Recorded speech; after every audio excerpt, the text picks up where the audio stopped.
ఈరోజు వాక్యము మొన్న మనం అనుకున్నాం కదా, దేవుడు ప్రేరేపిస్తే తప్పకుండా 3 ఆర్కేంజల్స్ గురించి మనం నేర్చుకుంటాము అనేసి. చూడక నన్ను విశ్వసించువారు ధన్యులు, చూడక నన్ను విశ్వసించువారు ధన్యులు. యోహాను సువార్త 20వ అధ్యాయం 29వ వచనం సెలవిస్తూ ఉంది. అంటే దేవుడే చెప్తూ ఉన్నాడు, చూడక నన్ను విశ్వసించువారు ధన్యులు. నన్ను అనగా ఇక్కడ యేసు ప్రభుల వారిని, ఇదిగో నేనే మార్గమును, నేనే సత్యమును, నేనే జీవమును అని పలుకుతున్నా మన యేసు ప్రభుల వారు చెప్తున్నారు. ఏమని అంటే, చూడక నన్ను విశ్వసించువారు ధన్యులు. ఏ విధంగా అయితే ఆనాడు తోమా గారికి చెప్పినారో అదేవిధంగా ఈరోజు దేవుడు మనకి చెప్తూ ఉన్నాడు. అమ్మా, నీవు చూడక నన్ను విశ్వసిస్తూ ఉన్నావా? చూడక ఇదిగో నీ కుటుంబంలో అద్భుతమైన కార్యాలు జరుగుతాయని విశ్వసిస్తూ ఉన్నావా? అయితే నేను నీతో చెప్తూ ఉన్నాను, నీవు ధన్యురాలవి, నీవును ధన్యుడవే అని దేవుడు మనకి ఈరోజు చెప్తూ ఉన్నాడు. విశ్వసించడం అనేది చాలా గొప్ప అమూల్యమైన ఆత్మవరం, దేవుడి దగ్గర నుంచి మనం పొందుకోవాల్సింది. ఆల్రెడీ దేవుడు మనకి ఇచ్చి ఉన్నాడు.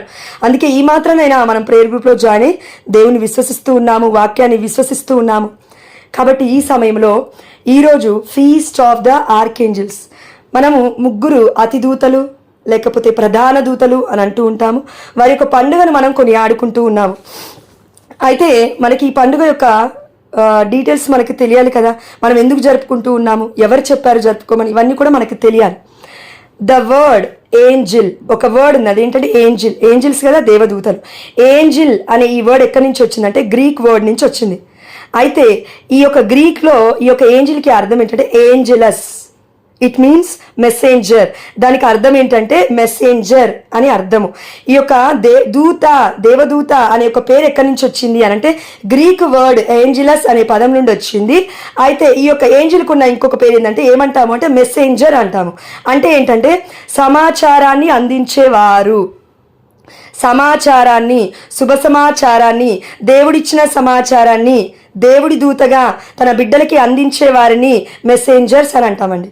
దేవుడు చెప్పిన పనిని, దేవుడు చెయ్యమన్న పనిని, దేవుడు చెయ్యమంటున్న పనిని, ప్రతిదాన్ని, అది ఏదైనా, ఏ సమాచారమైనా ఆ సమాచారాన్ని, ఏదైనా ప్రాఫెసీ అయినా, ప్రవచనమైనప్పటికీ, జరగబోతున్నప్పటికీ, జరగబోతున్నప్పటికీ, ఇంకా ఏదైనా ఫ్యూచర్లో ఏదైనా కాబట్టి ఆ సమాచారాన్ని దైవ ప్రజలకు దేవుడి దూతల చేత దేవుడు తెలియజేస్తాడు. మీరు క్లియర్గా వినాలి ఈ వర్డ్. ఇది వినకపోతే చివరిలో నేను చెప్పేది మీకు అర్థం కాదు. ఇప్పటి నుంచి మీరు వాక్యాన్ని వినకపోతే చివరిలో నేను చెప్పేది అర్థం కాదు, మిస్లీడ్ అయ్యే అవకాశం ఉంది. కాబట్టి జాగ్రత్తగా వినండి.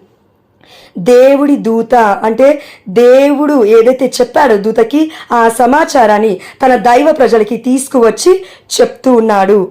తననే దేవదూత అని అంటాం. ఓకేనా? ఎస్. అయితే ఈ పండుగని ఎప్పటి నుండి కొనియాడుతూ ఉన్నాము అని చూస్తే, హిస్టరీకి మనం వెళ్తే గనక ఈ పండుగని మనం ఎప్పటి నుంచి కొనియాడుతూ ఉన్నాము అని మనం చూస్తే గనక 20వ శతాబ్దం నుండి మనం కొనియాడుతూ ఉన్నాము. 20వ శతాబ్దం నుండి మనం కొనియాడుతూ ఉన్నాము. అయితే మిఖాయేలు ప్రార్థన మనందరికీ తెలుసు. మిఖాయేలు ప్రార్థన ఎవరు చెప్పారు అని అంటే పోప్ లియో 13, అంటే 13వ పాపు గారు, అంటే తెలుగులో ఏమంటారంటే 13వ సింహరాయల పాపు గారు ఈ ప్రార్థన రాశారండి. దేవుడి ప్రేరణ ద్వారా రాశారు మిఖాయేలు ప్రార్థన.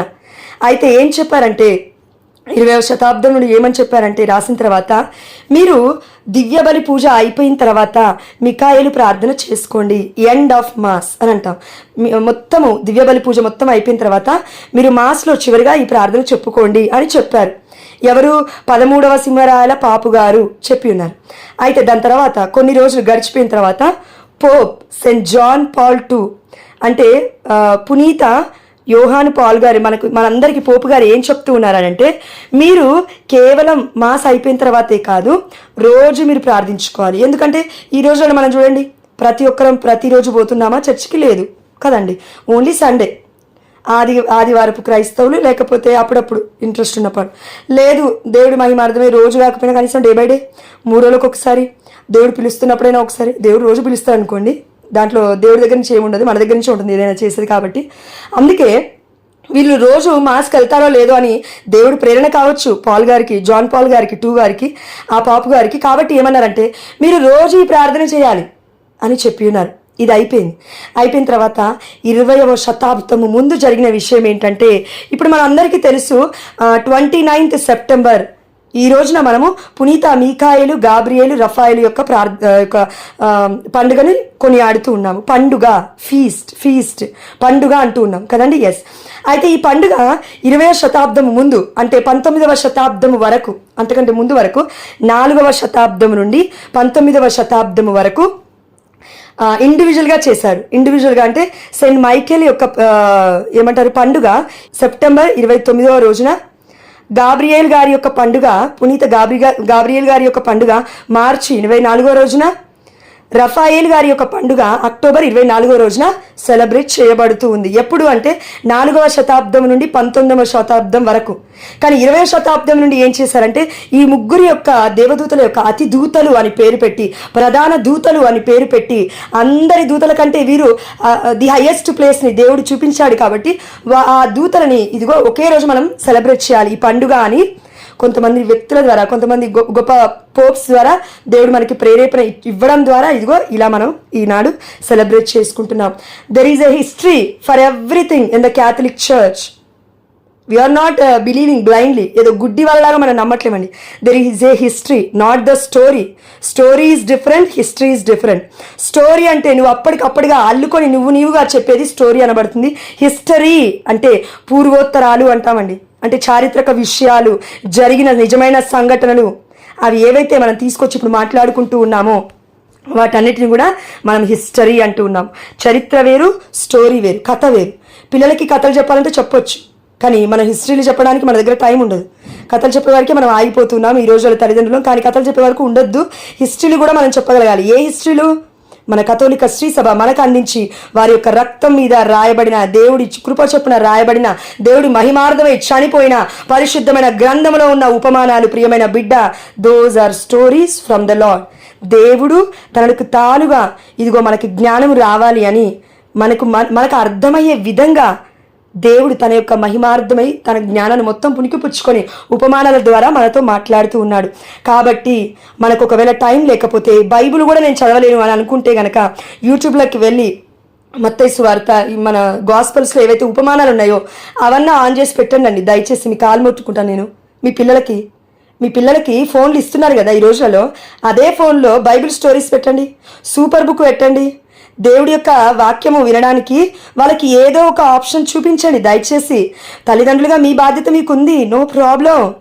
You have a responsibility, you should not forget that. నీకు బాధ్యత ఉంది, ఇది నువ్వు మర్చిపోవద్దు. మొన్న మన మోక్షానందం ఫాదర్ గారు జాయిన్ ఏం చెప్పారండి మనందరికీ? దేవుడు నీకు ఏదైతే చెప్పాడో, నీకు ఏదైతే బాధ్యతనిచ్చాడో, నువ్వు ఏదైతే చేయలేవో, నువ్వు ఏదైతే గురి తప్పుతావో అదే పాపము. ఏదో ఎక్స్ట్రాడినరీ థింగ్స్ మనం చేయాల్సిన అవసరం లేదని కూడా చెప్పారు ఫాదర్. కేవలం చిన్న చిన్న విషయాలు పిల్లల దగ్గర ఎలా ఉండాలి, భార్యాభర్తలుగా ఎక్కడ ఎలా ఉండాలి, వారికి ఏం నేర్పాలి. ఇప్పుడు నువ్వు ఒకవేళ నీ బిడ్డలకి కరెక్ట్గా చెప్పలేదే అనుకో, 20 ఏళ్ళు వచ్చిన తర్వాత నా మాట వినట్లేరు ఫాదర్ గారండి అని చర్చలు కురుకోవాల్సి వస్తుందండి మనం బిడ్డలు ఎత్తుకొని. కాబట్టి దయచేసి వినండి. అయితే ఈ యొక్క గాబ్రియల్ దూత గురించైనా, మీ రఫాయల్ దూత గురించైనా, లేకపోతే మికాయల్ దేవదూత గురించైనా మనకి యూట్యూబ్లో చిన్న స్టోరీస్ దొరుకుతున్నాయి. అక్కడికి వెళ్ళి బిడ్డలకి ఇవ్వండి, తెలుసుకుంటారు ఎలా కాపాడుతున్నాయి దూతలు అని. అయితే ఈ ఆర్కేంజల్స్కి పేరు ఏంటి అని అంటే అతి దూతలు, ప్రధాన దూతలు. అవునా అండి? ఎస్. అంటే అతిథులు. కరెక్ట్గా మీరు చూడండి, అతిథులు అంటే అతిథులు అంటే ఏంటి అంటే, మనం ఇప్పుడు ఎవరినైనా రిలేటివ్స్ని ఇన్వైట్ చేస్తే రిలేటివ్స్ వస్తారు. మనము ఒకవేళ రిలేటివ్స్ని ప్రేమపూర్వకంగా, ఈ రోజులో ఉన్న సిచ్యువేషన్ చెప్తున్నానండి, ఆనాడు కాదు, ఇప్పుడు మనం ఫోన్ చేసి 2-3 సార్లు మా ఇంటికి రండి అంటేనే వస్తారు ఎవరైనా అతిథులు ఈ రోజుల్లో కూడా. కాబట్టి మనం పిలిస్తే వచ్చేవారు అతిథులు, అంతేనా? కాబట్టి అదే విధంగా దేవుడు తన దూతల్ని మనకి అతిదూతలుగా ఇచ్చినాడు. మనం పిలవాలి. దేనికి పిలవాలి? మరి దూతల్ని ఎందుకు పిలవాలి? డైరెక్ట్గా దేవుణ్ణి పిలిస్తే సరిపోదా? దీనికి ఆన్సర్ చివరిలో ఉంది, అది చెప్తాను నేను. అయితే పరలోక రాజ్యంలో అనేక సకల దూతలు దేవుణ్ణి ఆరాధిస్తూ ఉన్నారు. ఈ విషయం మనందరికీ తెలుసు. ఎలా ఆరాధిస్తూ ఉన్నారు? మనము యెషయా గ్రంథము 6వ అధ్యాయం చూసుకున్నా, మళ్ళీ దర్శన గ్రంథము 4వ అధ్యాయం చూసుకున్నా, సర్వశక్తివంతుడైన ప్రభువు, పవిత్రుడు పవిత్రుడు పవిత్రుడు, త్రికాలస్థితుడు అని ఉంటుంది. త్రికాలస్థితుడు అంటే ముల్లోకాలకి అధిపతి మన తండ్రి అని అర్థం అండి. ఎవరు స్తుతిస్తూ ఉన్నారంటే దేవదూతలు స్తుతిస్తూ ఉన్నారు. అయితే మనం ఇక్కడ ఒక క్వశ్చన్ వేసుకుందాం. మరి దేవదూతలకి ఎందుకు ఇంత గొప్ప స్థానాన్ని దేవుడు ఇచ్చాడు? కథోలిక శ్రీసభలో వారి యొక్క పండుగను మనం ఎందుకు సెలబ్రేట్ చేసుకుంటూ ఉన్నాము? ఈ దేవదూతలు మనుషులు కాదే, ఈ లోకం నుండి వెళ్ళలేదే. ఇప్పుడు పునీతుల పండగ అన్నామండి. పునీతుల పండగ అంటే ఎలా చేసుకుంటామంటే చనిపోయిన రోజు చేసుకుంటాం. అంటే హతసాక్షులుగా మతసాక్షులుగా దేవుడి మహిమార్థం మనందరికీ ఒక కనువిప్పుగా ఉండడానికి దేవుడు తన బిడ్డల రక్తాన్ని చిందించి మనకి చూపిస్తూ ఉన్నాడు. ఇగో నా బిడ్డలు ఇలా ఉన్నారు, ఇలా మీరు జీవించండి, పుణ్యబాటలలో నడవండి, పునీతుల వలె జీవించండి, పరిశుద్ధమైన జీవితాన్ని జీవించండి. మొన్న మన మోక్షానందర్ ఫాదర్ గారు చెప్పినారు, I call you for holy, to live as holy person. అంటే మనము పరిశుద్ధంగా జీవించడానికి పిలువబడ్డాము. కేవలం మన వాక్యం దగ్గరే ఆగిపోవద్దు. వాక్యం విన్నానా, ఈరోజు అయిపోయిందా, రేపొద్దున లేసానా, మళ్ళీ జాయిన్ అయ్యానా కాదు. మనలో పరిశుద్ధత అనేది రోజు రోజుకి పెరుగుతూ ఉందా, అంటే దేవుడికి సన్నిధికి మనం దగ్గరికి వెళ్తూ ఉన్నామా అనేది మనం ఆలోచించగలగాలి. అందుకే మోక్షానందర్ ఫాదర్ గారు చెప్పారు మొన్న, ఓల్డ్ టెస్టిమెంట్లో న్యూ టెస్టిమెంట్లో రెండిట్లలో కూడా దేవుడు ఏమన్నాడంటే నేను పరిశుద్ధుణ్ణి, కాబట్టి మీరును పరిశుద్ధులై జీవించండి, పరిశుద్ధులై ఉండండి. మిమ్మల్ని పిలిచిన దేవుడు పరిశుద్ధుడు కాబట్టి, పవిత్రుడు కాబట్టి మీరును పవిత్రులై ఉండండి అని దేవుడు చెప్తూ ఉన్నాడు. It's a word from God, it's not optional. దేవుడి నుంచి ఒక మాట వెలువడింది అని అంటే అది శక్తివంతమైనది. We should obey it. మనం విధేయత చూపించాలి ఆ మాటకి. పరిశుద్ధంగా జీవించాలంటే అది ఆప్షనల్ కాదు, ఇట్స్ అ మ్యాండేటరీ. అది ఖచ్చితంగా నువ్వు నేను చేయాలి. క్రైస్తత్వ జీవితంలో అన్యులు ఉన్నారు, క్రైస్తవులు ఉన్నారు. ప్రియమైన బిడ్డ, నీకు అన్యుడికి తేడా ఏంటి? పరిశుద్ధత అంతే, విధేయత, దేవుడి మాటకి భయము, దేవుడి మాటకి భక్తి. ఇవి ఎప్పుడైతే ఒక వ్యక్తిలో పుడతాయో అదే క్రైస్తవుడు అంటే. ఎప్పుడైతే ఒక వ్యక్తిలో వాక్యం అనగానే ఉర్రుగలుగుతాడో, ఇదిగో ఉత్సాహంతో ఉంటాడో, ప్రయాసపడతాడో వారే క్రైస్తవులు అంటే. కాబట్టి ఇదిగో దేవుడు ఏం చెప్తున్నాడంటే తన దేవదూతలు తనని పొగుడుతున్నారని చాలా ఆనందంగా చెప్తూ ఉన్నాడు. నన్ను పొగుడుతున్నారు దేవదూతలు. ఎందుకు? దేవుడు చేసిన ఘనమైన కార్యములను బట్టి. ప్రియమైన బిడ్డ, పాస్ట్లో దేవునికి ఎన్నో కార్యాలు చేస్తున్నాడు. మరి పొగుడుతున్నావా దేవుణ్ణి? స్తుతిస్తున్నావా దేవుణ్ణి? లేకపోతే మర్చిపోయి ఉన్నావా? ఫ్యూచర్లో జరగబోయే దాని గురించి అసలు ఏం జరుగుతుందో కూడా నీకు తెలీదు. ఆ ఫ్యూచర్ని చూస్తూ ఫ్యూచర్ నాకేంటో తెలియదు, కానీ ఏదో జరగబోతుంది. నా భర్తకి ఇంకా జాబ్ పోతుంది, నా భార్యకి ఇంకా ఏదో అవుతుంది, నా పిల్లల భవిష్యత్తు అయిపోయింది ఇంకా అనే ఒక ఆలోచనతో బ్రతుకుతూ ఉన్నాం. అంటే వీఆర్ ద మనం ఎలా ఉన్నామంటే మనమే దేవుళ్ళలాగా బిహేవ్ చేస్తూ ఉంటాం కొన్నిసార్లు. దేవుడు ఏమన్నాడంటే నువ్వు చెయ్యక ముందే ఆ పనిని నా చేతికి అప్పగించు అని అంటూ ఉన్నాడు. కాబట్టి చేతికి అప్పగించు, బిడ్డల్ని అప్పగించు, కుటుంబాన్ని అప్పగించు, భర్తని అప్పగించు, అన్నిటినీ అప్పచెప్పు. నీ చేతిలో పెట్టుకుంటే ఎలా? ఓపెన్ చేయి, చేతులు ఓపెన్ చేసి దేవుడికి ఇచ్చేస్తే దేవుడు ఆశీర్వదిస్తాడు. అబండెన్స్గా, సమృద్ధిగా దేవుడు నీ బిడ్డల్ని, నీ కుటుంబాన్ని కూడా ఆశీర్వదిస్తాడు. నిన్నే ఒక ఆశీర్వాదంగా దేవుడు మారుస్తానని ఆనాడు దేవుడు ఏ విధంగా అయితే అబ్రహాము గారికి వాగ్దానం ఇచ్చినాడో, అబ్రహాము గారి యొక్క విశ్వాసంలో తండ్రిగా చెప్పబడుతున్నాము. ఇదిగో మనం అందరం బిడ్డలుగా చెప్పబడుతూ ఉన్నాము. కాబట్టి మనకిని కూడా ఆ యొక్క వాగ్దానాలు క్లెయిమ్ చేసుకొని ప్రేయర్ చేసుకునే యొక్క అధికారము, ఆ యొక్క అథారిటీ దేవుడు మనకి ఇచ్చినాడు. కాబట్టి దేవుని స్తుతించు. దేనికి స్తుతించాలి? అద్భుతమైన కార్యములు.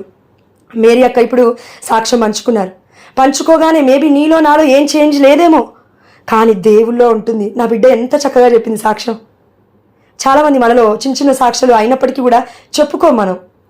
కానీ ఒకటి ప్రియమైన బిడ్డ, నువ్వు ఆలోచించాలి, దేవుడికి మహిమ ఉందా? అసలు నీ వల్ల, నా వల్ల, మన జీవితాల వల్ల ఏదైనా మహిమ ఉందా? మహిమ చేకూర్చాలి అంటే మనము ప్రార్థించడం ఎంత ముఖ్యమో, అదేవిధంగా స్తుతించడం ఎంత ముఖ్యమో, సాక్ష్యం చెప్పుకోవడం అంతకన్నా ముఖ్యము. ఎందుకంటే అన్యుడి దగ్గరికి పోయి యేసు ప్రభువు వారు సువార్తని ప్రకటించమన్నారంటే సువార్త అంటే ఏంటి అంటాడు అన్యుడు. ఏం చెప్తావు? యేసు ప్రభువు వారు ఎవరో కూడా నాకు తెలియదు అయ్యా, ఎవరి గురించి చెప్తున్నావు అంటాడు. అంటే నువ్వేం చేయాలి? సాక్ష్యము చెప్పాలి. అప్పుడు ఎక్కడ? అన్యుల మధ్యలో. అన్యుడికి సాక్ష్యం నచ్చుతుంది. ఎందుకంటే నీలో జరిగిన అద్భుతమైన కార్యములు, నువ్వు ఒక మానవుడే, అతను ఒక మానవుడే, నాలో ఇలా జరిగింది, క్రీస్తుని నమ్ముకోవడం వల్ల ఇది అద్భుతం జరిగింది అని చెప్తే అన్యుడు తప్పకుండా నమ్ముతాడు. ఒకరు నమ్మకపోయినా దేవుడు ఆ రూట్లోకి తీసుకొస్తాడు మెల్లమెల్లగా. అందుకే సాక్ష్యాలు పంచుకోవాలి అన్యుల ముందు ఎస్పెషల్లీ. మనం ఎక్కడికైనా వెళ్ళినప్పుడు అన్యుల ముందు చేయాల్సింది గొప్ప పని ఇదే, సాక్ష్యాలు పంచుకోవడం. వాక్యం కంటే పవర్ఫుల్ అని చెప్పొచ్చు, ఎందుకంటే వాక్యం ద్వారా దేవుడు మనలో అద్భుతమైన కార్యాలు చేశాడు కాబట్టి. అయితే దేవుణ్ణి స్తుతిస్తూ ఉన్న దేవదూతల్ని మనం గుర్తుపెట్టుకుంటే దేవదూతల వల్ల దేవుణ్ణి మనం ఆరాధించలేము. వారు ఎలా చేస్తూ ఉన్నారంట? ఎల్లవేళలా పవిత్రుడు పవిత్రుడు పవిత్రుడు. మనలో ఎవరికైనా ఒక్కరికైనా నిజంగా చెప్తున్నాను, ఉదయకాల సమయంలో లేవగానే బెడ్ మీద ఉన్నప్పుడే పవిత్రుడు పవిత్రుడు పవిత్రుడు, నీవే పవిత్రుడవయ్యా, అయ్యా నీ పవిత్రతో నన్ను నడిపించు తండ్రి, నీ పవిత్రమైన మార్గంలో నన్ను సిద్ధపరిచయ్యా, ప్రతి కార్యము నీ మహిమార్థమే చేయి తండ్రి, నన్ను పవిత్రంగా మార్చు, నీ పరిశుద్ధత సన్నిధితో నన్ను నింపు అని మనలో మ్యాక్సిమం ఒక్కరు మేబీ ఇద్దరు కంటే ఎక్కువ ఉండరండి ఈ ప్రేయర్ చేసేవాళ్ళు. పరిశుద్ధత మీరు కరెక్ట్గా చూస్తే అండి, గలతీలకు రాసిన లేక 5వ అధ్యాయం 6వ అధ్యాయంలో అనుకుంటాను, అక్కడ fruits of the Holy Spirit అని అంటుంది. అక్కడ ప్రేమ ఉంది, సహనం ఉంది, ఓర్పు ఉంది, విధేయత ఉంది, అన్నీ ఉన్నాయి, సెల్ఫ్ కంట్రోల్తో పాటు, అంటే ఆ యొక్క నిగ్రహ శక్తితో పాటు. కానీ అక్కడ పరిశుద్ధత అనే వర్డ్ ఉండదు. అది పరిశుద్ధత అనే వర్డ్ ఉండదండి. ఎందుకుండదు? It's beyond that. అది అన్నిటికంటే మించింది. దేవుడి సన్నిధి మొత్తము నీ మీద ఆహ్వానించి దేవుడు ఇదిగో నీకు ప్రేమను నేర్పిస్తాడు. మొదటిగా ఎలా ప్రేమించాలో నేర్పిస్తాడు, ఎలా ఓర్పుగా ఉండాలో నేర్పిస్తాడు, నిరీక్షణలో ఎలా ఉండాలో నేర్పిస్తాడు, విశ్వాసంలో ఎలా ఎదగాలో నేర్పిస్తాడు. అన్నీ నేర్పించిన తర్వాత ఇవన్నీ కలుపుకొని నువ్వు ఎప్పుడైతే దేవుడి దగ్గరకు వచ్చి అయ్యా నేను ఇంకా ఏం నేర్చుకోవాలని నువ్వు అడుగుతావు ప్రియమైన బిడ్డ, ఈ ప్రాసెస్లో దేవుడు నీకు పరిశుద్ధతని పరిచయం చేస్తూ ఉంటాడు. ఈ ప్రాసెస్ ఎవరైతే కనీసం మొట్టమొదటి స్టెప్ ప్రేమ, ఎదుటివారిని ప్రేమించడం, ఆ స్టెప్ దగ్గరే ఫెయిల్ అయిన వాళ్ళు ఎంతోమంది ఉంటాం. కాబట్టి మన జీవితాలు ఇంకా కూడా ఎదగట్లేవు క్రీస్తులో, ఇంకా కూడా కట్టబడట్లేవు క్రీస్తులో. కాబట్టి ఇంకా కూడా మన జీవితాలు మారట్లేవు అంటే దానికి కారణం ఒకటే అండి, మనం దేవుణ్ణి అడగాల్సింది అడగట్లేము, అడగని కూడా అన్నీ అడుగుతూ ఉన్నాం. మన దేవుడు ఒకటే మాట అన్నాడండి, ఇది గుర్తుపెట్టుకోండి దయచేసి. మత్తయి సువార్తలో 33వ వచనంలో ఒక మాట అన్నారు కదా, 9:33లో, మొదటిగా నా నీతిని నా రాజ్యాన్ని వెతుకుడు, దాని తర్వాత అన్నీ మీకు అనుగ్రహింపబడతాయి అంటూ ఉన్నాడండి దేవుడు. ఇదిగో మొదటిగా నా నీతిని నా రాజ్యాన్ని వెతకండి, దాని తర్వాత అడగండి, దాని తర్వాత నేను అనుగ్రహిస్తాను అనలేదండి దేవుడు. ఇక్కడ ఏ కండిషన్ కూడా పెట్టలేదు దేవుడు. మొదటిగా మీరు నా నీతిని నా రాజ్యాన్ని వెతకండి అంతే, దాని తర్వాత అన్నీ మీకు అనుగ్రహించబడతాయి. You need not to ask. దేవుడు ఒక్కొక్కసారి మన అడగకముందే మన ఆలోచన తెలుసు, మన మనసులో ఏ బాధ ఉందో తెలుసు, అన్నీ తెలుసు. కాబట్టి మన బాధకి ప్రతి దానికి దేవుడు సొల్యూషన్ ఆల్రెడీ ఏర్పాటు చేస్తున్నాడు. కానీ మనం వెతకాల్సింది వెతకట్లేము, అడగాల్సింది అడగట్లేము. దేవదూతల వల్లే మనం లేమండి, ఓకే ఒప్పుకుందాం. కానీ కనీసం దేవదూతల వల్ల మనం దేవుని ఆరాధించకపోయినా కనీసం గంట ప్రార్థన, గంట స్తుతి ఆరాధన, లేకపోతే ఒక అర్ధగంట రోజరీ జపమాల, చర్చికి వెళ్తే హోలీ మాస్కి కంప్లీట్గా కదండి. ఎస్, ప్రతి పునీతులు చేసింది ఏంటంటే ఈ గొప్ప కార్యాలే. వారి జీవితము సాతానులో కాకుండా దేవుళ్ళో కట్టబడడానికి కారణం ఏంటంటే దివ్యమైన బలి పూజలో వాళ్ళు పాల్గొనడం. ఆ శక్తి అంతా ఇంత కాదు, అది మనం అర్థం చేసుకోవాలి. కాబట్టి మనందరికీ ఒక క్వశ్చన్ ఉండొచ్చు, మరి ఈ దేవదూతలు పైలోకంలో ఉన్నారా, ఇక్కడున్నారా? అసలు ఎక్కడి నుంచి వచ్చారు ఈ దేవదూతలు అని అంటే ఒక్కటి చెప్తానండి మాట. దేవుడి రక్షణ ప్రణాళికలో ముఖ్యమైన పాత్రలు ఎవరు అని అంటే మనందరికీ తెలుసు, చాలామంది ఉన్నారు. కానీ ముఖ్యమైన ఇక్కడ చూడండి వర్డ్, ముఖ్యమైన పాత్రలు ఎవరు అంటే దైవ కుమారుడైన యేసు ప్రభుల వారు, దాని తర్వాత దేవుడి తల్లి అని చెప్పబడుతున్న మరియ తల్లి, 1:43 లూకా, సాకుడు తండ్రి అయిన జోజప్ప గారు. ఎందుకంటే యేసు ప్రభుల వారికి ఉన్న పేరు దావీదు కుమార యేసయ్య అని ఒక పేరు. అదేవిధంగా జోజప్ప గారిని పరిశుద్ధమైన గ్రంథంలో దావీదు కుమారుడు యోసేపు అని దేవదూత పెట్టి పిలిచింది. అంటే ఆ గొప్ప పునీత జోజప్ప గారికి స్థానం ఉంది అని అర్థం దేవుడి ప్రణాళికలో. దేవుడి దేవదూత చేత పిలిపిస్తూ ఉన్నాడు. ఆ మాట కేవలం మనుషులు కాదండి పిలిచింది, దావీదు కుమారుడు యోసేపు, దావీదు కుమారుడు అయిన యేసయ్య. ఏ విధంగా అయితే మనం అంటూ ఉన్నామో యోసేపు గారిని కూడా అదే పేరుతో పెట్టి పిలిచినట్లుగా మనం చూస్తూ ఉన్నాం. అయితే వీళ్ళు మనుష్యులు, అవునా? ఎస్, ఈ లోకంలో మనుష్య రూపుడిగా దేవుడు వచ్చినాడు యేసు ప్రభుల వారు దేవుడైనప్పటికీ. అదేవిధంగా మరియ తల్లి చూస్తే మనుష్య రూపంలో ఇక్కడనే ఉంది, జోజప్ప గారు మనుషులుగా ఇక్కడ ఉన్నారు, శరీరం ఉంది. కానీ దేవదూతలు, దేవుడి రక్షణ ప్రణాళికలో దూతలను కూడా దేవుడు ఉపయోగించారు. దేవుడి రక్షణ ప్రణాళికలో దూతలను కూడా దేవుడు ఉపయోగించాడు. కాబట్టి వీరి ముగ్గురిని దేవుడు ప్రధాన దూతలుగా గౌరవించేలాగున హెచ్చించి ఉన్నాడు కథోలిక శ్రీ సభలో. ఇది మనం ఎక్కడ చూడొచ్చండి మరి అంటే కనుక హెబ్రీలకు రాసిన లేఖ 1వ అధ్యాయం 14వ వచనం చూడండి. అట్లయినా దేవదూతలు ఎవరు అనే క్వశ్చన్. వారందరూ కొందరు కాదండి, వారందరూ అంటే అనేకులు ఉన్నారు దేవదూతలు. వారందరూ దేవుని సేవించుచు రక్షణను పొందనున్న వారి సహాయార్థము దేవునిచే పంపబడు ఆత్మలు కారా. ఇది మనం అర్థం చేసుకోవాలి. అంటే ఈ లోకంలో దేవుడి బిడ్డలు, ఈ యొక్క మానవాళి మొత్తం దేవుడి బిడ్డలే అండి. అన్యులు కూడా దేవుడి బిడ్డలే, ఎందుకంటే దేవుడు ప్రతి ఒక్కరి కోసం రక్తం చిందించున్నారు కాబట్టి. అయితే ఈ మానవ లోకాన్ని కాచి కాపాడడానికి, ఆ బిడ్డలని వారిని రక్షించడానికి, రక్షణ పొందుకోవడానికి వారు చేస్తున్న ప్రతి ప్రయత్నంలో సహాయాన్ని అందించడానికి దేవుడిచే పంపబడుతూ ఉన్న ఆత్మలు వీరు. మనుష్యులు కాదు, ఆత్మలు. వాక్యం క్లియర్గా ఉంది ఇక్కడ. అంటే పరలోక రాజ్యంలో వీరు ఉన్నారు. అందుకే మీరు ఒకసారి ఒక్క నిమిషం. అయితే దేవుడి యొక్క రక్షణ ప్రణాళికలో అమ్మ మరియ తల్లి, యేసుప్రభుల వారు, జోజప్ప గారు ఏ విధంగా ముఖ్యమైన పాత్రలో, అదేవిధంగా దేవుడి రక్షణ ప్రణాళికలో దేవుడి పైనుండి పంపించిన దూతలు, ఇదిగో మరియ తల్లి గర్భం ధరించే ముందు మనం చూస్తున్నాం. జకరియా విషయంలో మనం చూస్తున్నాం. అదేవిధంగా యోసేపు గారిని కళలో కనిపించి దేవదూత లేపుతూనే ఉంది. ఇదిగో వెళ్ళు, బిడ్డని తల్లిని తీసుకొని వెళ్ళు వెళ్ళు వెళ్ళు అని దైవ కుమారుని కాపాడుకుంటూనే వచ్చాడు దేవుడు. కాబట్టి దేవదూతలకి దేవుడు అధికమైన స్థానాన్ని ఇచ్చాడు. కాబట్టి మనమును ఇస్తూ ఉన్నాము. కానీ మనం ఇక్కడ ఒకటి గుర్తుపెట్టుకోవాలి. అదేంటంటే వీళ్ళని మనం ఏమంటూ ఉన్నాము ఇప్పుడు? పునీత మిఖాయేలా, పునీత గాబ్రియేలా, పునీత రఫాయేలా అంటూ ఉన్నాము. కానీ మనం పునీతులనే కదా పునీత అనేది. ఇక్కడ ఉండి చనిపోయి మరణించిన వారు, హతసాక్షులుగా మారిన వారిని పరలోక రాజ్యం వెళ్ళారు. కాబట్టి మనం ఏమంటూ ఉన్నాం? పునీత పౌలు గారా మా కోసం ప్రార్థించండి, పునీత పేతురు గారా మా కోసం ప్రార్థించండి, పునీత పాడ్రే పియో గారా మా కోసం ప్రార్థించండి అంటూ ఉన్నాం. వీళ్ళు మనుషులుగా ఇక్కడ జీవించారు కాబట్టి చనిపోయిన రోజు చూపించారు దేవుడు, చేస్తూ ఉన్నాం. మరి వీరు చనిపోలే కదా, వీరు దేవదూతలు కదా. మరి వీళ్ళని ఎందుకు మనం పునీతులు అంటూ ఉన్నాము అనంటే, మనము ఇక్కడ జీవించిన ప్రతి బిడ్డ కూడా ఎవరైనా దేవుడి చిత్తానుసారంగా చనిపోయి పరలోక రాజ్యంలోకి వెళ్ళిపోతే దేవదూతలు, లేదంటే మంచి జీవితాన్ని జీవిస్తే పునీతులుగా దేవుడు హెచ్చిస్తాడు. మరి ఇది ఎక్కడైనా ఉందా అండి అనంటే కనుక దర్శన గ్రంథము 8వ అధ్యాయం చూడండి. ఇక్కడ దేవదూతల్ని పునీతుల్ని మనం ఎట్ ఏ టైం చూడొచ్చు. దర్శన గ్రంథం 8వ అధ్యాయము 2వ వచనం చూడండి. దేవుని సమక్షమున, పరలోక రాజ్యంలో అండి, యోహాను గారి దర్శనం చూస్తూ ఉన్నారు. దేవుని సమక్షమున నిలుచు 7 దేవదూతలను నేను అప్పుడు చూచితిని. యోహాను గారు చూశారు. వారికి 7 బాకాలు ఇయ్యబడిను. సువర్ణ ధూప పాత్రను ధరించిన మరి ఒక దేవదూత బలిపీఠము వద్ద నిలిచెను. పునీతులందరి ప్రార్థనలతో 8వ అధ్యాయం 3వ వచనం. సువర్ణ ధూప పాత్రను ధరించిన మరి ఒక దేవదూత బలిపీఠము వద్ద నిలిచెను. పునీతులందరి ప్రార్థనలతో కలుపుటకు అతనికి ఎంతయో ధూపము ఒసగబడెను. సింహాసనము ఎదుట నుండు సువర్ణ బలిపీఠముపై అది అతనిచే అర్పింపబడెను. 4వ వచనం హైలైట్ అండి.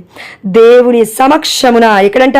పరలోక రాజ్యంలో దేవుడి సమక్షమున ఉన్న ఆ దేవదూత హస్తముల నుండి ధూపాగ్ని ధూమము ఇదిగో పునీతుల ప్రార్థనలతో పాటు పైకెగిసెను. అంటే ఇదిగో పునీతుల ప్రార్థనలు ఎవరు అర్పిస్తున్నారంటే దేవుడికి దేవదూతలు అర్పిస్తున్నారు.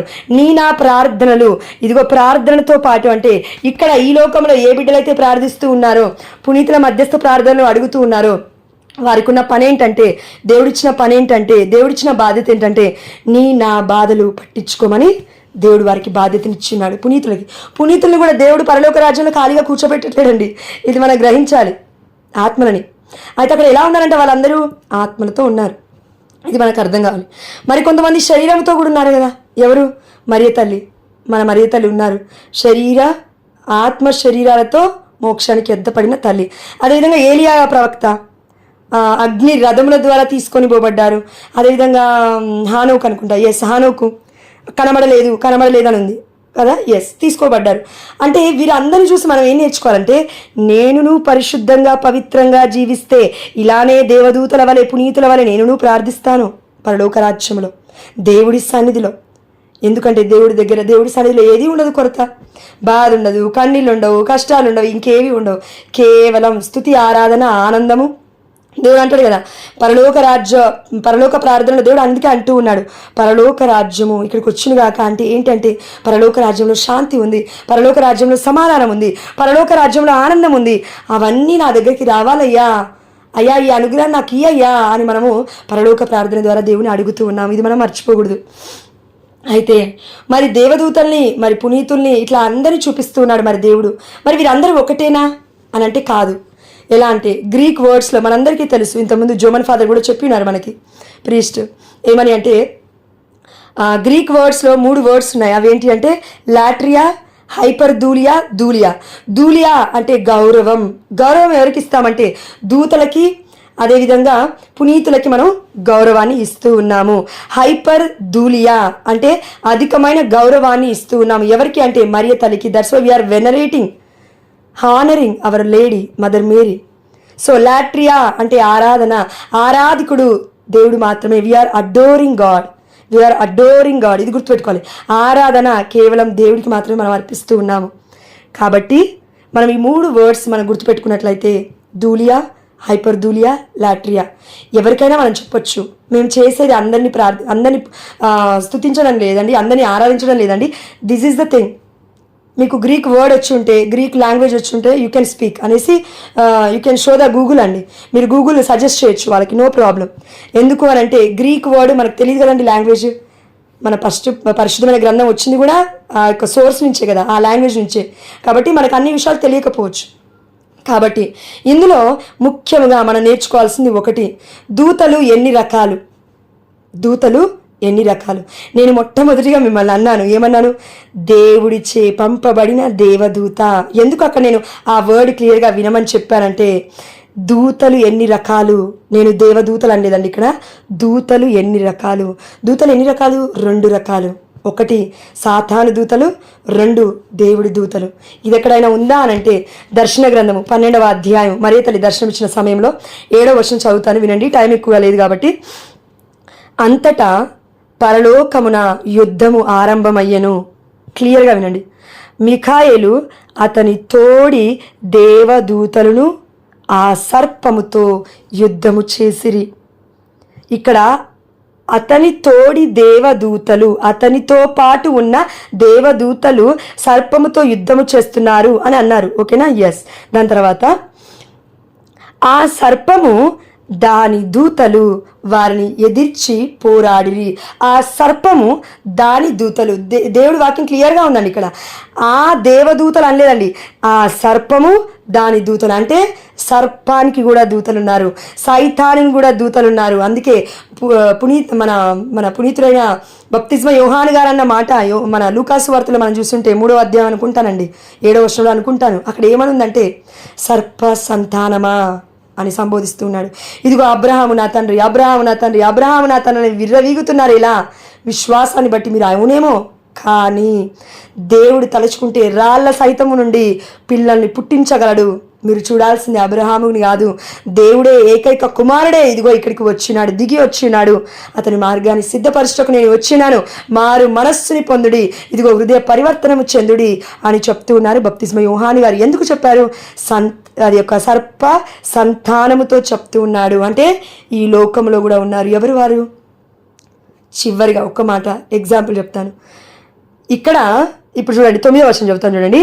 ఆ భయంకర సర్పము బయటకు గెంటి వేయబడెను. క్లియర్గా వినండి. ఆ భయంకర సర్పము బయటకు గెంటి వేయబడెను. ఆ సర్పము మనకు సుపరిచితమైనది, మనందరికీ తెలుసు అంటున్నాడు దేవుడి యొక్క వాక్యంలో. మనందరికీ తెలుసు అంట. ఎవరంట మరి ఆ సర్పము? మనందరూ తెలుసు కదా, లూసిఫర్. అయితే మరి మనమందరం ఎవరు? ఒకసారి ఆలోచిద్దామా? ఆదికాండము, మనం ఎవరి సంతానమో ఒకసారి చూద్దాం. ఆదికాండము 3వ అధ్యాయము 23వ వచనము. కావున ఆయన ఏదేను తోట నుండి నరుణ్ణి వెళ్ళగొట్టెను. ఇక్కడ చూడండి, క్లియర్గా ఉందండి వర్డ్. ఇది నా మాట కాదు, దేవుడి మాట. ఆయన ఎవరినంట? ఆదాము ఏవా ఏదైతే చేయకూడదు, మీరు చేయొద్దు అని చెప్పాడో ఒక్క మాట, ఆ యొక్క పండుని మీరు తినొద్దు. పండునంటే పండుని చూడడం కాదండి అక్కడ. మనం దేవుడి మాటకి అవిధేయత చూపించారు కాబట్టి సర్ప సంతానముగా వారు మారిపోయి ఉన్నారు. కాబట్టి దేవుడు ఏం చేస్తున్నాడంటే ఏదేను తోట నుండి ఏం చేస్తున్నాడంటే ఇక్కడ చూడండి, పంపివేశను. 24వ వచనము, ఈ విధముగా దేవుడు తోట నుండి మానవుడిని తరిమి వేసను. వాక్యం చాలా క్లియర్గా ఉందండి. తరిమి వేశాడు అంటే తరిమి కొట్టాడు అని అర్థం. ఇన్ ద సెన్స్ ఇష్టం లేకుండా ఘోరంగా అండి. ఎట్లా అంటే చాలా బాధతో వేదనతో, నేను ఎంత చెప్పినా నువ్వు ఇంతేనా, నువ్వు మారవా, నీకు అర్థం కాదా అనే ఒక విధంగా దేవుడు గెంటేస్తూ ఉన్నాడు ఏదైనా తోట నుండి ఆదాముని ఏవని. ఎందుకంటే సమస్తము నీకు ఇచ్చాను, సమృద్ధి జీవితాన్ని నీకు ఇచ్చాను, ఎన్నో ఫ్రూట్స్ని ఇచ్చే ఒక చెట్లను నీకు ఇచ్చాను ఏదైనా తోటలో, అన్నిటినీ పక్కన పెట్టి కేవలం సాతాను చూపిస్తున్న ఆ ఫ్రూట్ని నువ్వు తిన్నావు చూడు. తినడం ఒక ఎత్తు అయితే, నువ్వు చేసిన తప్పు కాకుండా అదే ఫ్రూట్ని ఇప్పుడు నీ భర్తకి ఇస్తూ ఉన్నావు, అదే కక్షని నీ భర్తకి పంచిపెడుతూ ఉన్నావు, అదే పగని నీ భర్తకి నూరిపోస్తూ ఉన్నావు. వీళ్ళతో మాట్లాడదు, వాళ్ళతో మాట్లాడదు, ఈ తల్లిదండ్రులతో మాట్లాడదు, ఆ అత్తమామతో మాట్లాడదు అని నువ్వు నీ భర్తకి నూరిపోస్తున్నావు, లేకపోతే భర్త భార్యకి నూరిపోస్తూ ఉన్నాడు అంటే పగని నువ్వు పుట్టిస్తూ ఉన్నావు వారి యొక్క చిన్న చిన్న హృదయాలలో. నీ బిడ్డలు వింటున్నాను, ప్రియమైన బిడ్డ జాగ్రత్త. ఆనాడు ఆదాము ఏవని దేవుడు సృష్టించి ఎంతో బాధపడ్డాడు, ఎంతో చింతించాడు. కాబట్టి వెళ్ళగొడుతూ ఉన్నాడు. ఏ విధంగా వెళ్ళగొడుతున్నాడండి?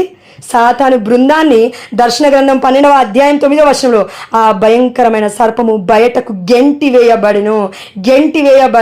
The same thing God is doing here. ఎక్కడ చేశాడంటే ఆది కాండంలో చేశాడు. మరి ఇది దర్శన గ్రంథంలో ఉందంటే ఇది ఏంటి అంటే ముందుగా ఇనిషియల్గా మనం అందరం చూసాం. మరియ తల్లి కేవలం భూలోకంలోనే రాలేదండి. మరియ తల్లి ప్రణాళిక పరలోక రాజ్యములో అలా దేవుడు చూపించి ఉన్నాడు. దాని తర్వాత ఈ లోకానికి సాతాను బృందం నెట్టివేయబడింది. కాబట్టి అప్పటికీ సాతాను ఉన్నాడు. ఇదిగో ఆదాము ఏమని తప్పు చెప్పించాడు, పాపం చెప్పించాడు. అప్పటి నుండి ఇప్పటి వరకు సాతాను మనల్ని ఏలుతూ ఉన్నాడు. కానీ దేవుడు నీకు నాకేం చెప్తూ ఉన్నాడంటే సాతానుపై నీకు అధికారాన్ని ఇచ్చినాడు అన్నాడు. ఎందుకు దేవుడు అన్నాడు ఆ మాట? సృష్టిస్తూ ఉన్నప్పుడు దేవుడు ఏమన్నాడంటే 5 రోజులు అన్నిటినీ చేసి 6వ రోజు దేవుడు ఆదాముకి ఒకటి చెప్పి ఉన్నాడు. ఏమని అంటే అన్నిటికీ పేర్లు పెట్టు అని. అన్నిటికీ పేర్లు పెట్టిన తర్వాత అయిపోయిన తర్వాత అప్పటికీ లూసిఫర్ ఉన్నాడు, భూలోకంలో గెంటి వేయబడ్డాడు కాబట్టి పరలోక రాజ్యం నుండి. లూసిఫర్ పైన కూడా దేవుడు నీకు అన్ని అధికారాలను ఇచ్చినాడు. ఇది మనం మర్చిపోవద్దు. అన్ని అధికారాలను దేవుడు మనకి ఇచ్చినాడు. అంటే సాతాను పైన కూడా మనకి అధికారం ఉంది. ప్రార్థిస్తే అది మనకి బయలుపడుతుంది. కాబట్టి మనం అందరం తెలుసుకోవాల్సింది ఒకటే, లూసిఫర్కి దేవుడి వాక్యం తెలుసు. ఎలా చెప్పొచ్చు? మనము మత్తయి సువార్త 4వ అధ్యాయము 4వ వచనంలో చూసుకుంటే అండి, మత్తయి సువార్త 4వ అధ్యాయం 4వ వచనం చూడండి. పిమ్మట సైతాను ఆయనను పరిశుద్ధ నగరంలోనికి దేవాలయ శిఖరమున నిలిపి నీవు దేవుని కుమారుడవైనచో క్రిందికి దుముకుము, ఏలైనా ఇట్లు వ్రాయబడి ఉన్నది. ఎక్కడ వ్రాయబడి ఉంది?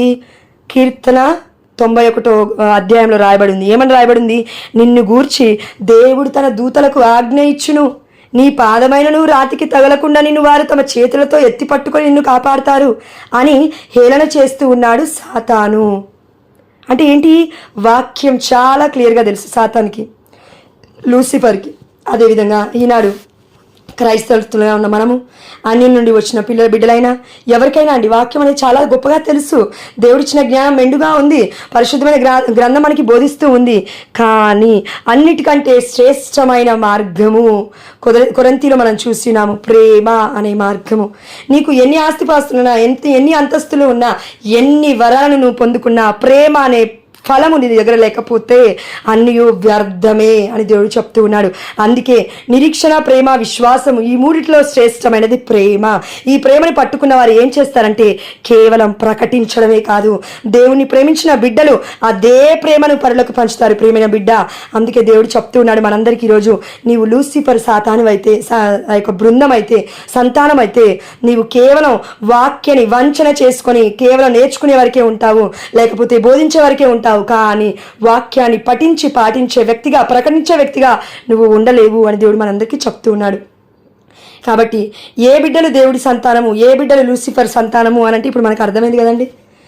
దేవుడికి విధేయత అనేది చాలా ముఖ్యం, దేవుడికి వినయం అనేది చాలా ముఖ్యము, దేవుడికి ప్రేమించడం అనేది చాలా చాలా చాలా ముఖ్యము. మొట్టమొదటి ఆజ్ఞ ఇదిను అట్టి ఆజ్ఞయే అని దేవుడు చెప్తూ ఉన్నాడు. రెండో ఆజ్ఞని కూడా అదే, పరులని ప్రేమించడం. నిన్ను ప్రేమించుకున్నట్లే పొరుగు వారిని ప్రేమించు, అంతే. కాబట్టి అవిధేయత, అగౌరవం వల్ల గొప్ప దూత లూసిఫర్గా మారిపోయాడు, ఈ లోకానికి గెంటివేయబడ్డాడు. కానీ విధేయత వలన, వినయం వలన, విశ్వాసం వలన, ప్రేమ వలన మరియ తల్లి లూకాసు వార్త 1వ అధ్యాయం 38వ వచనంలో సెలవిస్తుంది, నీ మాట చొప్పున నాకు జరుగునుగాక అని. ఇదిగో నేను ప్రభు దాసురాలను, నీ మాట చొప్పున నాకు జరుగునుగాక. This is the ending point అండి. ఎందుకంటే నీ మాట చొప్పున నాకు జరుగునుగాక. నీ అనే మాటలో ఇక్కడ గాబ్రియేలు దూత ఉన్నాడు, కానీ మరియ తల్లి ఎవరిని చూస్తుందంటే దేవుని చూస్తూ ఉంది. అంటే ఏంటి?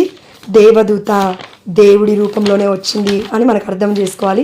అండ్ ఇంకొకటి చివరిగా మనము దేవదూతల పేర్లు మనందరికీ తెలుసు కదండి.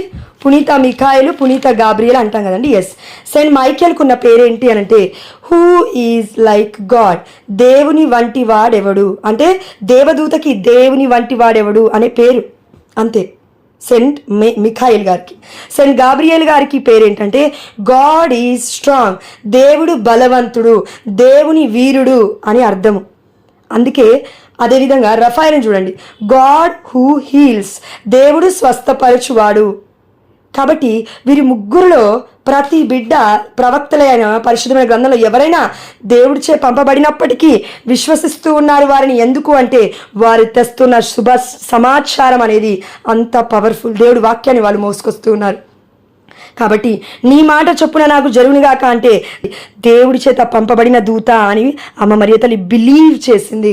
అదేవిధంగా ప్రియమైన బిడ్డ, ఈనాడు నీవును నేను పరిశుద్ధమైన కథోలిక శ్రీసభలో ఉన్న, కథోలిక శ్రీసభలో సంఘంలో ఉన్న, ఇదిగో కథోలిక శ్రీసభలో దేవుడు మనకిచ్చిన బిడ్డలు, దేవదూతలు, మన ప్యారిష్ ప్రీస్టులు, గొప్ప గురువులు. They are the angels of God, those are the messenger of God. So వారి ప్లేస్లో నువ్వు దేవుని చూస్తున్నావా, కేవలం వారినే చూస్తూ ఉన్నావా? అందుకే అద్భుతాలు జరగట్లేవు. అదే బయటికి వెళ్తే పాస్టర్ దగ్గర ఖర్చీఫ్ ఇచ్చినా, ఇంకేది ఇచ్చినా అద్భుతాలు జరుగుతున్నాయంటే నమ్మేస్తారండి. కానీ అదే విధంగా ఏ విధంగా అయితే 12 సంవత్సరాల నుంచి రక్తస్రావ రోగి బాధపడుతూ దేవుడి వస్త్రాన్ని పట్టుకుందో స్వస్థత పొందుకోగలిగింది, కానీ ఈనాడు కథోలిక శ్రీసభలో ఆ విశ్వాసమే లేదే. అంటే గురువుని ఎలా చూస్తూ ఉన్నారంటే చాలా చిన్న చూపు చూస్తూ ఉన్నారు. కాబట్టి అద్భుతాలు వాళ్ళని బట్టి కాదండి, మనల్ని బట్టి జరుగుతాయి. దేవుడి రూపంలో అక్కడికి వచ్చున్నారు, మనకి ఇస్తున్నారు వాక్యాన్ని. నీ మాట చొప్పున నాకు జరుగునుగాక. ప్రియమైన బిడ్డ, ఎప్పుడన్నా పలికావా? అయ్యా, మా ఫాదర్ ద్వారా పలికిన మాట నీది తండ్రి, ఫాదర్ నోటి నుంచి వచ్చిందే, కానీ నీదయ్యా ఆ మాట అని విశ్వసించావా? విశ్వసించకపోవడం వల్లే ఈ అనర్థాలు, విశ్వసించకపోవడం వల్లే ఇదిగో ఈ బాధలు, ఈ కష్టాలు, ఈ కన్నీళ్ళు, ఇవన్నీ అండి. కాబట్టి మనం చేయాల్సింది ఒకటే అండి, ఈ వాక్యాన్ని విని మర్చిపోవడం కాదు. దయచేసి దండం పెడతాను మీకు, దయచేసి మీ యొక్క కుటుంబ సభ్యులకి చేరవేస్తే మనం పునీతుల్నే కానివ్వండి, దేవదూతల్నే కానివ్వండి ఆరాధించట్లేము. కేవలం వీఆర్ రెస్పెక్టింగ్ దెమ్. అమ్మ మరియ తల్లిని వెనరేట్ చేస్తూ ఉన్నాము, అధికమైన గౌరవాన్ని తల్లికిస్తూ ఉన్నాము. అదేవిధంగా దేవుని ఆరాధిస్తున్నాము. చివరిగా ఒక్క మాట, ఒకవేళ మరియ తల్లిని ఎందుకండి కొంతమంది ప్రేమిస్తున్నామని చెప్తున్నారు, ఈవెన్ నేను కూడా చెప్తూ ఉంటాను, మరియ తల్లిని నేను ప్రేమిస్తూ ఉన్నాను. తూచా తప్పకుండా నేను చెప్తానండి, 1000 మందిలో ఉన్న నేను ఇదే మాట చెప్తాను. ఎందుకంటే మరియ తల్లి నాకు దేవుని పరిచయం చేసింది. కాబట్టి నాకు ఎవరో ఒకరు పరిచయం చేయాలి దేవుణ్ణి. నేను చిన్నగా ఉన్నప్పుడు, హాస్టల్లో ఉన్నప్పుడు, నా తల్లి నా దగ్గర లేనప్పుడు మరియ తల్లి ఏదో వెనక నుంచి వచ్చి నన్ను ఎవరో పట్టుకున్నట్టు అనిపించేది. ఎవరా నేను ఎన్నోసార్లు అడిగాను, కానీ నాకు అర్థం కాలేదు ఆ ఏజ్లో, ఇంటర్మీడియట్లో. కానీ కొన్ని రోజుల తర్వాత అర్థమైంది, mother Mary is messenger from God. Mariya తల్లి దేవదూత, దేవుడి దూత, అంతకన్నా మించింది. ఎందుకు అని అంటే చెప్తూ ఉన్నాము, దేవుడి తల్లి అని వాక్యం సెలవిస్తుంది. కాబట్టి నువ్వును నేను వాక్యాన్ని విస్మరిస్తూ వాక్యం వినడం వరకే వంచన చేసుకుంటే, అది క్రియారూపకంలో పెట్టకపోతే సర్ప సంతానం అవుతాము, దేవుడి సంతానం అనవడము అని దేవుడు బాధపడుతూ ఉన్నాడు. కాబట్టి దర్శన గ్రంథంలో చెప్పిన దేవుడు దేవదూతల వలె మనం ఉందామా, లేకపోతే సర్ప సంతానము వలె మనం ఉందామా? ఇది మనం గుర్తుపెట్టుకోవాలి. దూతలు కాదు, దేవుడి దూతలు, messengers from God, from heaven. కాబట్టి కళ్ళు మూసుకుందాం, ప్రార్థిద్దాం. పరిశుద్ధుడా, ప్రేమ కలిగిన తండ్రి, ఈ రోజు బట్టి మీకే సమస్త ఘనత మహిమ ప్రభావములు చెల్లిస్తూ ఆయా చెప్పడానికి ఇచ్చిన శక్తిని బట్టి నీకు స్తోత్రమయ్యా. అయా మాకు వినడానికి ఇచ్చిన చెవులను బట్టి మీకు స్తోత్రమయ్యా. బిడ్డల్ని 16 మందిని దేవ ఇప్పటివరకు అట్రాక్ట్ చేసి నిలిపినందులకు నీకు స్తోత్రమయ్యా. అయా రాబోతున్న రోజులలో కూడా మమ్మల్ని ఆశీర్వదించిన తండ్రి. అయా మికాయేలు మధ్యస్థ ప్రార్థన ద్వారా, గాబ్రియేలు మధ్యస్థ ప్రార్థన ద్వారా, రఫాయేలు మధ్యస్థ ప్రార్థన ద్వారా మేము అడుగుతూ ఉన్నామయ్యా నిన్ను. అయా ప్రతి మాటకి ఒక అర్థం ఉంది తండ్రి. హూ హీల్స్ అంటూ ఉన్నావు తండ్రి. అవును యేసయ్యా, దేవుడే స్వస్థపరచువాడు కాబట్టి మేము రఫాయేలు మధ్యస్థ ప్రార్థన అడుగుతూ ఉన్నాము అయ్యా. ఈ సమయంలో ఏ బిడ్డలైతే అనారోగ్య సమస్యలో ఉన్నారో వారందరికీ కూడా స్వస్థత మీ నామములో దయచేయమని, ప్రతి ఒక్క బిడ్డని కూడా తండ్రి ఈ సమయంలో మీరు దర్శిస్తారని విశ్వసిస్తూ అమ్మ మరియ తల్లి మధ్యస్థ ప్రార్థన ద్వారా అయ్యా మేము ఎంత ప్రార్థించినా మీ తల్లిని, ఎంత ప్రేమించినా మీ తల్లిని మీకన్నా గొప్పగా ఈ ప్రపంచంలో ఎవరూ ప్రేమించలేరు తండ్రి. అందుకే మేమును మీ తల్లిని మేము ప్రేమించగలగాలి. మీరు ప్రేమించారు కాబట్టి మేము గౌరవించగలగాలి. మీరు గౌరవించారు కాబట్టి దేవుడే చేస్తున్నప్పుడు మేము చేయడానికి మాకేంటయ్యా? అలాంటి జ్ఞానాన్ని మాకు దయచేయి అయ్యా, అలాంటి శక్తిని మాకు దయచేయి. ప్రకటించడానికి మాకు స్వరాన్ని బాగు చేయి నాయన. నీ ప్రేమను పంచడానికి మాకు హృదయాన్ని దయచేయండి తండ్రి. అయా నీ ప్రేమను దేవా పరులతో పంచుకోవడానికి యేసయ్యా మాకు సమయాన్ని తండ్రి ఇవ్వండి యేసయ్యా. అయ్యా ఇవ్వండి తండ్రి. 24 గంటలు కూడా మాకు సరిపోవట్లేదు నాయన. అయ్యా నీ మహిమార్థమై మాకు శక్తిని దయచేస్తారని విశ్వసిస్తూ విన్న ప్రతి ఒక్క బిడ్డ కుటుంబము కూడా యేసు నామములో 30దింతలుగా 60దింతలుగా 100దింతలుగా మీరు ఫలింపజేసి ఉన్నారని చేస్తూ ఉన్నారని విశ్వసిస్తూ యేసు అతి పరిశుద్ధమైన నామములో, ఉన్నతమైన నామములో, ఘనమైన నామములో అడిగి పొందుకుంటున్నాము మా ప్రియ పరలోకపు తండ్రి. ఆమేన్. ఆమేన్. ప్రైజ్ లార్డ్ అక్క అందరికి.